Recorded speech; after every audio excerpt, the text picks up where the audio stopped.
उपराज्यपाल मनोज सिन्हा ने जम्मू कश्मीर के युवाओं के सशक्तिकरण के लिए शुरू किए गए मिशन यूथ के तहत Jammu Kashmir tourist village network का शुभारंभ किया।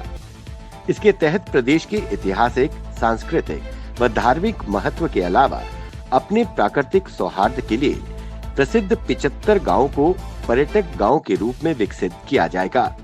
इन गांवों को डिजिटल प्लेटफॉर्म भी प्रदान किया जा रहा है ताकि इनकी खूबी से कोई अनभिज्ञ न रहे। धर्मनगरी कटरा स्थित श्री माता वैष्णो देवी यूनिवर्सिटी में 20 सितंबर से ऑफलाइन कक्षाएं शुरू होंगी। रियासी के डीसी ने कक्षाएं लगाने की अनुमति दे दी है। वहीं प्रत्येक 15 दिनों में विद्यार्थियों, शिक्षकों और कर्मचारियों की कोरोना जांच होगी। वहीं यूनिवर्सिटी के वीसी प्रोफेसर आर.के. सिन्हा ने बताया कि छात्रों को 10 से 15 सितंबर के बीच यूनिवर्सिटी में रिपोर्ट करने को कहा गया है। कोरोना प्रोटोकॉल का पालन किया जाएगा। छात्रों की संख्या अधिक होने से रोस्टर के हिसाब से कक्षाएं लगेंगी। कश्मीरी पंडितों ने प्रदेश से अपनी मांगों के समर्थन में लेकर प्रदर्शन किया। कश्मीरी पंडितों ने मांग की कि प्रदेश सरकार जल्द श्राइन बिल को पारित करे। उन्होंने कहा कि कश्मीर संभाग में हम अपने मंदिरों को छोड़ आए हैं।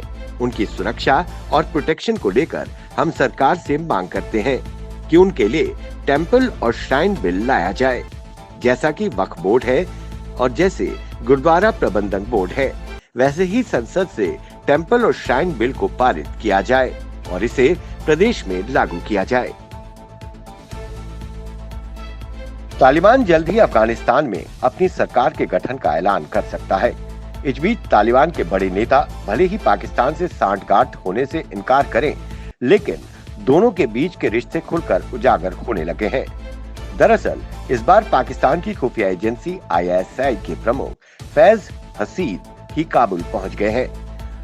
पाक के किसी अधिकारी का इस तरह तालिबान सरकार के गठन से पहले अफगानिस्तान पहुंचना अपने आप में काफी कुछ स्पष्ट करता है, खासकर ऐसे समय में जब अमेरिका को अफगानिस्तान से निकलवाने के पीछे पाकिस्तान का ही हाथ माना जा रहा है।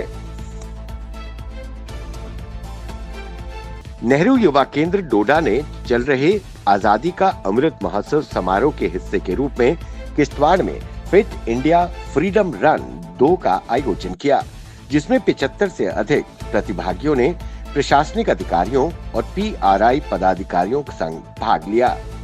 कार्यक्रम की शुरुआत राष्ट्रगान से हुई, जिसके बाद शपथ ग्रहण समारोह हुआ। ADDC किश्तवाड़ ने हरी झंडी दिखाकर रैली को रवाना किया। कोविड के दिशा निर्देशों का पालन करते हुए पूरे मार्ग में देशभक्ति के नारों के बीच रैली बहुत ही रंग बिरंगी रही। जेलना, वासेरे और कुलिंद से होती हुई चार चिनार चौगान किश्तवाड़ में रैली संपन्न हुई। वहीं DYO ने युवा स्वयंसेवकों को राष्ट्र निर्माण गतिविधियों में भाग लेने के लिए प्रोत्साहित करने के अलावा नेहरू युवा केंद्र के कामकाज पर प्रकाश डाला। जम्मू में कुंजवानी से लेकर नरवाल बाईपास 4 लेन पर जम्मू म्युनिसिपल कॉर्पोरेशन और national highway authority of India द्वारा एनक्रोचमेंट ड्राइव बड़े पैमाने पर चलाया जा रहा है। इस दौरान 4 वे लेन पर हुए एनक्रोचमेंट पर चाहे वो व्यापारिक प्रतिष्ठान हो, दुकानें, खोखे, झुग्गी झोपड़ी आदि सभी पर पीला पंजा कहर ढा रहा है। इस बीच लोगों और अधिकारियों के बीच कहासुनी भी हुई। एनक्रोचमेंट ड्राइव का विरोध करने पर कुछ लोगों को हिरासत में लिया गया है। केंद्रीय जांच ब्यूरो CBI की कार्यशैली पर सुप्रीम कोर्ट ने फिर से नाराजगी जाहिर की है। सुप्रीम कोर्ट ने एजेंसी से सफलता दर की रिपोर्ट मांगी है।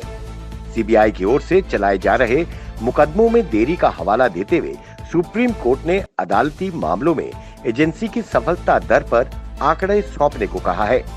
ऐसे में अनुमान लगाया जा रहा है कि सुप्रीम कोर्ट CBI के प्रदर्शन का मूल्यांकन कर सकता है। दरअसल इस मामले में CBI द्वारा 542 दिनों की देरी के बाद याचिका दायर पर सुनवाई करते हुए सुप्रीम कोर्ट ने CBI के कामकाज और उसके प्रदर्शन का विश्लेषण करने का फैसला किया है। अफगानिस्तान में नई सरकार का गठन अब अगले हफ्ते होगा। इसको लेकर तालिबान की ओर से आधिकारिक बयान जारी कर दिया गया है। सरकार गठन को लेकर शनिवार को हुई बैठक के बाद तालिबानी नेताओं ने कहना है कि सरकार में शामिल होने वाले नामों का खुलासा भी सरकार गठन के साथ ही होगा। माना जा रहा है कि तालिबान का सह संस्थापक मुल्ला बरादर इस नई सरकार का नेतृत्व करेगा। केंद्रीय गृह मंत्री अमित शाह की मौजूदगी में शनिवार को कार्बी आंगलोंग समझौते पर हस्ताक्षर किए गए। समझौते के बाद अमित शाह ने कहा कि ऐतिहासिक कार्बी आंगलोंग समझौता हुआ है। मोदी सरकार दशकों पुराने संकट को हल करने और असम की क्षेत्रीय अखंडता सुनिश्चित करने के लिए प्रतिबद्ध है। उन्होंने कहा कि ये दिन निश्चित रूप से असम और कार्बी क्षेत्र के इतिहास में स्वर्णमयी अक्षरों के साथ लिखा जाएगा। शनिवार को 5 से अधिक संगठनों के लगभग 1000 कैडर ने हथियार डालकर मुख्य धारा में आने की शुरुआत की है। उन्होंने कहा कि कार्बी आंगलोंग के संबंध में असम सरकार 5 साल में एक क्षेत्र के विकास के लिए 1000 करोड़ रुपए खर्च करेगी। निशानेबाज मनीष नरवाल और सिंहराज ने 50 मीटर पिस्टल स्पर्धा SH1 में कमाल करते हुए 2 पदक जीते। मनीष ने स्वर्ण तो सिंहराज ने रजत पदक पर कब्जा किया। बैडमिंटन के पुरुष सिंगल्स SL3 स्पर्धा में प्रमोद भगत ने गोल्ड मेडल जीत लिया है। बैडमिंटन की पुरुष सिंगल्स स्पर्धा SL3 में भारत के मनोज सरकार ने कांस्य पदक जीता।